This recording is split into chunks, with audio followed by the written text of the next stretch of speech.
Assalamualaikum warahmatullahi wabarakatuh. Selamat siang, salam sejahtera untuk kita semua. Jumpa lagi bersama dengan saya di channel Lebih Servis. Di hadapan saya, teman-teman, ini ada sebuah servisan ya, kembali ya.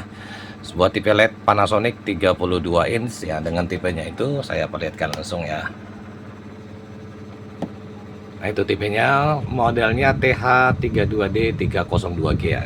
Dengan kerusakan mati total, teman-teman ya.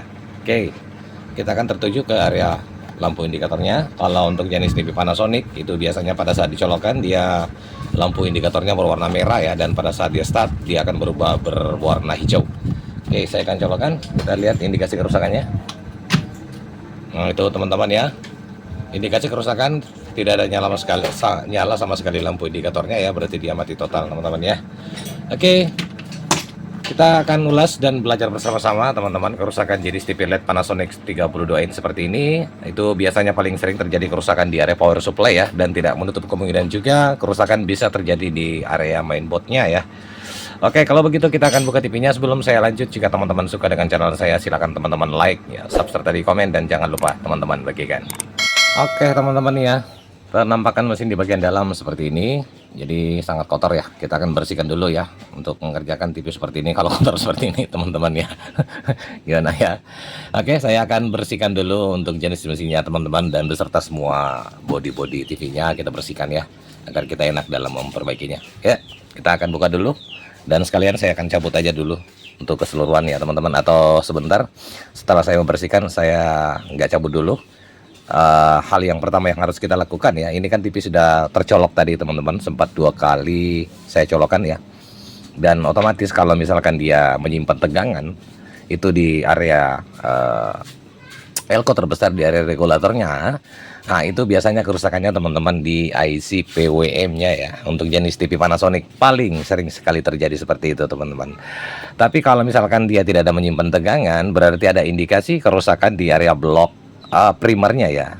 Nah, ini kan blok primer di area tegangan AC menjadi DC teman-teman, lalu dia akan berpindah ke sebelah ini ke area mainboard, itu sudah berubah menjadi tegangan DC ya, atau disebut dengan blok sekundernya.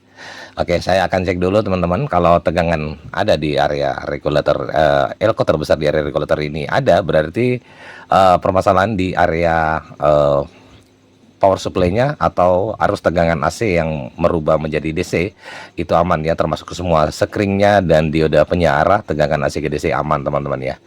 Oke, kalau begitu saya akan bersihkan dulu, langsung saja kita nanti melakukan pengecekan tegangan.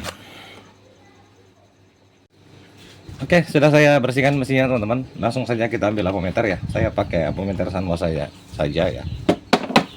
Kita lihat kelihatan dan nilainya ini teman-teman,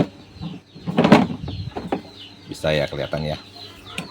Oke, langsung saja kita ukur di fuse-nya ya. Mau teman-teman pakai skala dioda bisa, mau pakai skala buzzernya yang bunyi bisa teman-teman ya. Oke, seperti ini.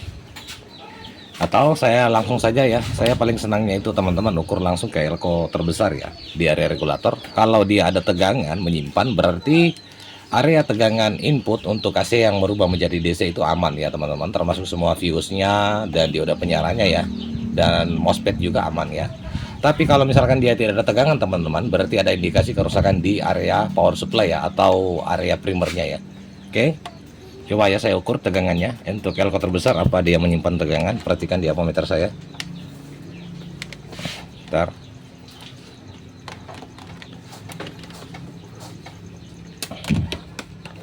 Ya, nah itu ya teman-teman, tidak ada tegangan sama sekali ya. Oke, nah ini kalau ini seperti ini teman-teman, berarti indikasi bisa saja fuse-nya itu putus. Nah, penyebab fuse putus itu teman-teman bisa dari MOSFET yang short dan ada beberapa komponen yang lain ya. Oke, sekarang saya akan coba tes fuse-nya, apakah dia bunyi fuse-nya seperti ini. Nih teman-teman, nah ini kan putus ya. Oke, nah sekarang kita akan coba cek apakah ada jalur yang short ya. Kita skala dioda seperti ini. Langsung saja teman-teman kita cek di elko terbesar ya. Perhatikan di apometer saya.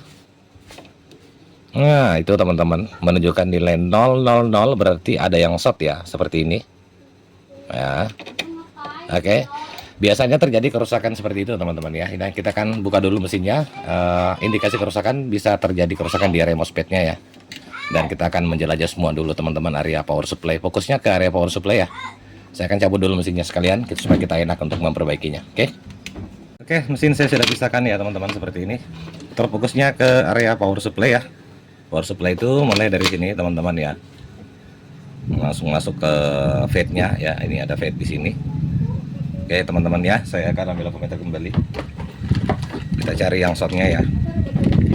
Kira-kira komponen apa yang short ya? Apa bisa kelihatan enggak? Ini kurang bagus sih voltmeter saya teman-teman ya.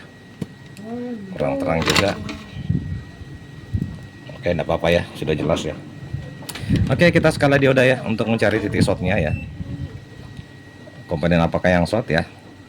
Kita ukur dulu teman-teman di dioda penyarah tegangan AC ke DC ya. Oke, kita balik seperti ini. Oke, aman. Sini kita balik lagi seperti ini. Oh, ada delay hambatan ya teman-teman ya. Indikasi bisa saja diodanya juga yang short ini teman-teman ya. Oke, nah itu ya, ada satu ini indikasi short ya. Oke, dan nilai hambatannya coba kita balik lagi seperti ini. Ada juga nilai hambatan ya. Oke, nanti kita akan lepas satu-satu ya teman-teman. Langsung saja kita beralih ke padnya ya di sini. Nah, ini sudah pasti short padnya ya teman-teman, menunjukkan nilai 00 ya tuh. Oke, sebelahnya sama ya. Oke, kalau begitu saya akan coba dulu teman-teman buka untuk fade-nya saja ya. Kita buka dulu fade-nya. Biasanya indikasi kalau fade short juga teman-teman, bisa juga diodanya yang ikut juga short ya kan. Ini kalau satu jalur ya. Nanti kita akan lepas satu-satu kaki-kakinya ya teman-teman ya. Oke, ini saling berhubungan. Jadi kalau ini short bisa juga ini juga short. Nah, itu saling berhubungan teman-teman. Saya akan cek semua dulu teman-teman ya. Nanti saya akan perlihatkan komponen apa yang menyebabkan sehingga jalur power supply-nya ini short ya, dan menyebabkan fuse-nya itu putus ini. Oke, rekan-rekan ya, setelah saya melakukan pengecekan ya, ini cukup lama juga saya lakukan pengecekan teman-teman ya. Saya harus memastikan power supply ini semua komponen itu bekerja dengan baik ya teman-teman ya. Dan ada beberapa komponen yang bermasalah ya. Ini saya perlihatkan saja. Yang pertama itu fade-nya ya teman-teman ya. Ini fade-nya dia menggunakan, sebentar saya lihat dulu. Saya bacakan aja ya teman-teman ya. TK8P65W ya. Ini kalau dibacanya biasanya 8 ampere ya, koma lebih, ini 8, lebih ya, ampere, 650 volt ya. Oke, ini saya sudah melakukan pergantian juga teman-teman ya. Dan sebelum teman-teman melakukan pergantian fade-nya ya, yang kalau rusak seperti ini, pastikan tegangan gate-nya dulu teman-teman itu hadir ya. Ini biasanya tegangan gate-nya itu sekitaran 1 komaan lebih ya. Itu berdenyut teman-teman ya di avometer ya. Oke, tegangan gate yang ada di sini pastikan ya harus ada tegangan 1 komaan lebih ya. Itu dia bermain ya teman-teman. Nah, setelah memastikan satu tegangan gate-nya normal seperti itu, boleh kita melakukan pergantian fade ya. Dan setelah saya melakukan pergantian fade teman-teman, dan saya telusuri, ternyata ada 2 buah dioda penyarah tegangan AC ke DC ya. Nomor diodanya itu teman-teman ini H68207 ya. Ini yang saya ganti letak posisinya di sini, ada 2 buah ya. Ini dioda penyarah tegangan AC ke DC ya teman-teman ya.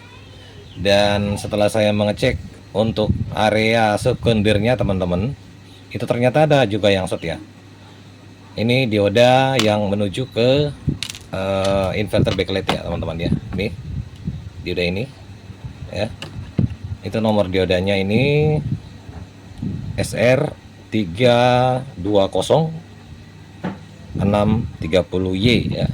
Ini SR320-630Y ya. Nah, adapun teman-teman kalau misalkan terkendala dengan komponen-komponen ini, bisa teman-teman buka Google ya untuk cari persamaannya saja ya teman-teman ya, terutama fade-nya dan dioda-diodanya. Oke, untuk fuse-nya saya sudah melakukan pergantian ya teman-teman ya. Dan sekarang tinggal kita tes ya, apakah tegangan sekunder atau tegangan utama 12 volt yang ada letaknya di elko ini atau di dioda Scott ini teman-teman ya, itu keluar ya. Oke, saya akan tes dulu, kita akan lihat ya. Saya ambil colokannya dulu.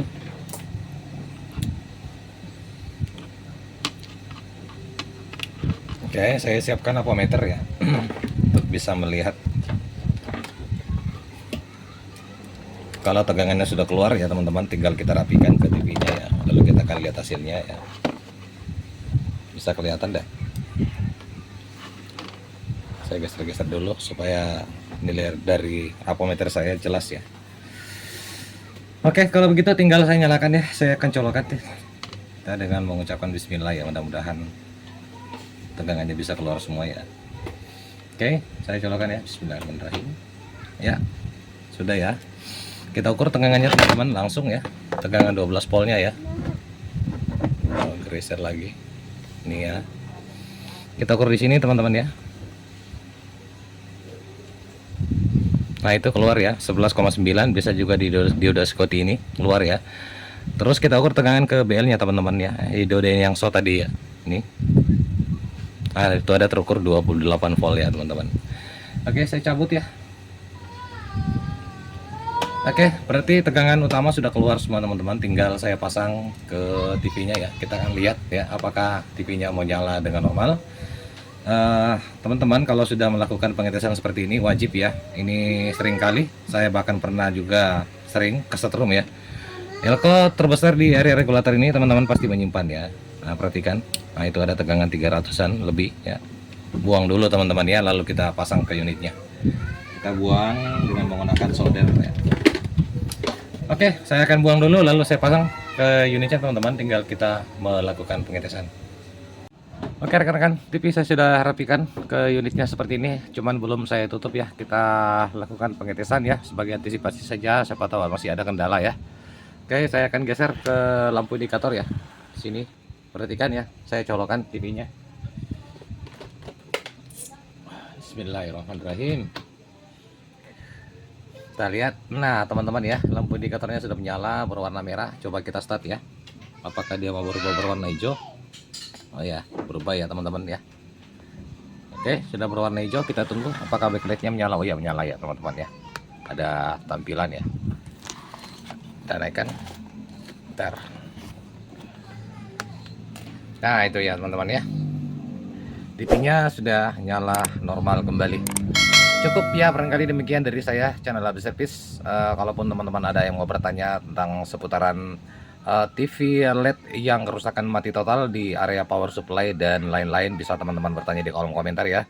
Insya Allah dengan sebisa saya akan menjawab pertanyaannya. Lebih dan kurangnya mohon dimaafkan dari saya dengan ucapan wassalamualaikum warahmatullahi wabarakatuh. Sampai jumpa di tutorial selanjutnya.